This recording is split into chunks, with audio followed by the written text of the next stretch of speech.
This week I'm testing the Peugeot 3008. It's a 5-seater SUV. These are my top 3 family-friendly baby drive features.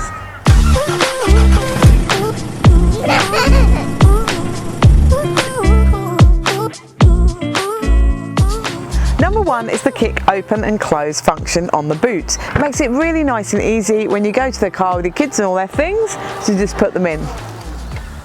Number 2 is you can fit 3 child seats in the back here, which is fantastic, and we found with a rear facing child seat a 180cm driver can sit in front. Number 3 is there's a massage driver's seat, which is very nice. You can have a cat's paw massage, which is good.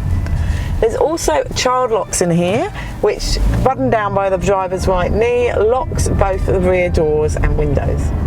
I have loved driving the Peugeot 3008 with my family this week. To see the full review, go to BabyDrive.com.au.